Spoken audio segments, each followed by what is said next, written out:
ये कहानी है दो भाई बहनों की जिनमें से एक का नाम था रोहन और दूसरी का नाम था कविता। दोनों बहुत ही अच्छे बच्चे थे। दोनों को अपनी खोई हुई चीजें को खोजना बहुत पसंद था और वह उसे एक जासूस की तरह खोजा करते थे। उन दोनों पास एक मैग्नीफाइंग ग्लास था और दोनों के पास एक दूरबीन भी था। उस दूरबीन से दोनों दूर की चीज पास में देखा करते थे। उन दोनों को खेलने कूदने का भी बड़ा शौक था और खासकर वह अपनी गेंद के साथ खेला करते थे। उसे वह बड़े आनंद से एक दूसरे को फेंक कर दिया करते थे। उनके घर में एक कुत्ता भी था जिसका नाम जंबो था, जो बहुत ही प्यारा और बहुत ही शरारती था लेकिन सबका चहेता था। दोनों के दोनों उसे पसंद करते थे। उस गेंद के साथ तीनों मिलकर खेला करते थे। एक दिन सुबह उठकर रोहन और कविता ने गेंद के साथ खेलने का सोचा। दोनों ने उस गेंद को जगह जगह खोजना चालू किया। उन्होंने हर एक जगह खोज डाली लेकिन उन्हें वह गेंद कहीं भी नहीं मिली। अब वे सोचने लगे कि आखिर वह गेंद गई कहाँ। उन्होंने उस गेंद को वापस वहां जाकर देखा जहां उन्होंने उसे रखा था, लेकिन वह वहां नहीं था। ऐसा सिर्फ पहली बार ही नहीं हुआ था। घर की बहुत सी चीजें गायब हो रही थी। कभी कुछ चीजें किचन से, कुछ चीजें माँ की और बाबा की भी जरूरत की चीजें गायब हो रही थी। दोनों को समझ नहीं आ रहा था कि आखिर घर में हो क्या रहा। घर के अंदर यह एक रहस्य बन गया था।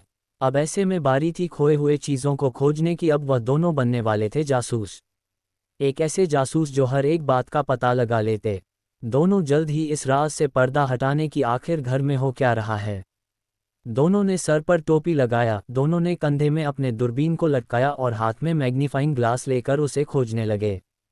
सबसे पहले उन दोनों ने उस जगह को बारीकी से ढूंढा जहां पर गेंद रखी हुई थी। उन्होंने उस जगह की बड़ी बारीकी से जांच की। जांच करने के बाद उन्हें एक सबूत मिला। वहां उन्हें एक छोटा सा काला बाल मिला। यह उनके लिए एक सबूत की तरह था जिसका इस्तेमाल करके वह अपनी खोई हुई गेंद को पाना चाहते थे। रोहन ने उस काले बाल को अपनी बहन को दिखाया और कहा, कविता, ये देखो हमें क्या मिला। कविता बोली, क्या मिला? ये देखो, ये छोटा काला बाल। अब सवाल यह उठता है कि यह काला बाल किसका हो सकता है? रोहन ने कविता से पूछा। कविता और रोहन दोनों मिलकर सोचने लगे कि आखिर यह बाल किसका हो सकता है। सबसे पहले उन्होंने सोचा कि घर में तो सबके बाल काले हैं, पापा के भी, मम्मी के भी और हमारे भी। वही साथ साथ हमारे कुत्ते के भी बाल काले हैं। उन दोनों ने सोचा मम्मी पापा तो वह गेंद नहीं ले सकते क्योंकि उसे लेकर वे दोनों क्या करते। तो ऐसे में उन दोनों का शक सिर्फ और सिर्फ उनके कुत्ते पर गया। अब दोनों के दोनों अपने कुत्ते के ऊपर नज़र रखने लगे और उसे बारीकी से देखने लगे। वे दोनों उसकी हरकतों पर नज़र रखते। दोनों जानना चाहते थे कि आखिर वह क्या कर रहा है। दोनों जंबो की हर एक हरकतों पर नज़र रखते और वह जहां भी जाता उसके पीछे पीछे छुपकर उसे देखते रहते। दिन निकलता गया लेकिन उन्हें अभी तक गेंद नहीं मिली। लेकिन अभी भी उनका शक सिर्फ और सिर्फ उनके कुत्ते पर ही बना हुआ था।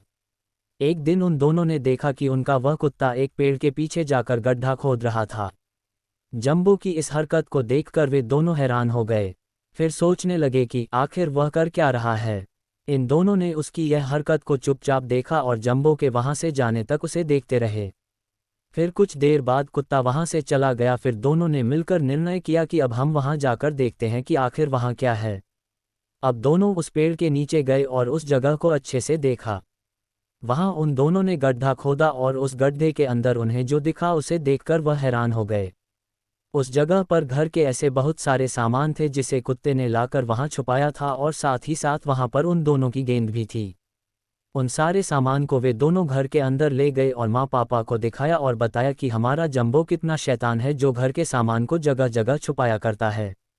जंबो घर के अंदर ये सब देखकर उछलकूद करने लगा।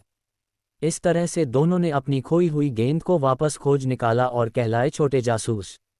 अब आप हमें बताएं कि आपको ये जासूसी की कहानी कैसी लगी और हमें ये भी बताएं कि अगर आप उनकी जगह होते तो आपका शक सबसे पहले किसके ऊपर जाता।